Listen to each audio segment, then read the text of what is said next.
নমস্কার বন্ধুরা, আপনারা কেমন আছেন? আমি অমিত আজ নতুন এক কাহিনী নিয়ে আপনাদের সামনে হাজির। আচ্ছা, আপনারা জানেন নাসা আর ইসরো আজ সূর্যের রহস্য উন্মোচন করতে কোটি কোটি টাকা খরচ করছে। কিন্তু জানেন কি, 1000 বছর আগে ভারতীয় পুরাণে সেই সব সত্যি লেখা ছিল। হ্যাঁ, সূর্য শুধু আলো আর তাপের উৎস নন, তিনি জ্ঞান, শক্তি আর জীবনের নিয়ন্ত্রক। ঋগ্বেদে সূর্যকে বলা হয়েছে অমৃত আর জ্ঞানের ভাণ্ডার। পুরাণে সূর্যকে আদিত্যের পুত্র বলা হয়, আর তাকে ঘিরে গড়ে উঠেছে অসংখ্য কাহিনী। সূর্য দেবতার রথে 7টি ঘোড়া থাকে, যা 7টি রঙের প্রতীক।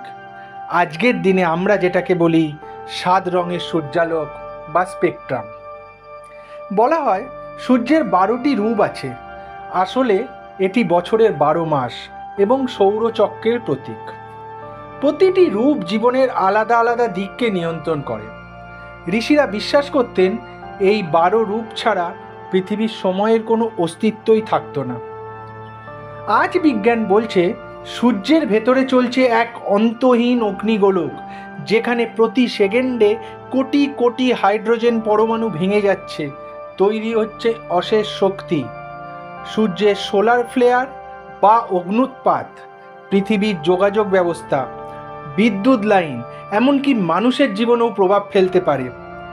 ইসরোর আদিত্য L1 মিশন আর নাসার সোলার অবজারভেটরি ঠিক এই কারণেই সূর্যের ভেতরের গোপন শক্তি খুঁজছে। অদ্ভুত মিল কি জানেন?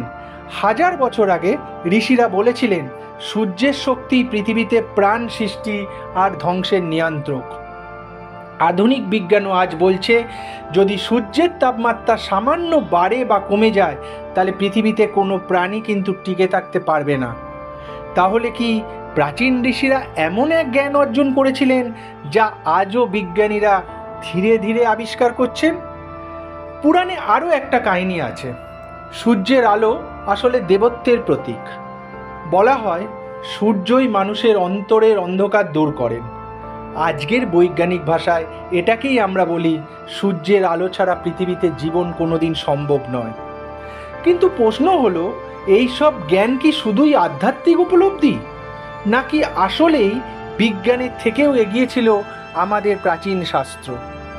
আজ নাসা এবং ইসরো কোটি কোটি টাকা খরচ করে যে রহস্য জানার চেষ্টা করছে, তা কি আসলে আমাদের পুরাণে আগেই লেখা ছিল?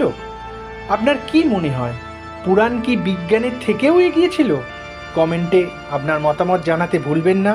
আর এরকম আরও রহস্যময় কাহিনী শুনতে অবশ্যই সাবস্ক্রাইব করবেন মিথিক বাংলা।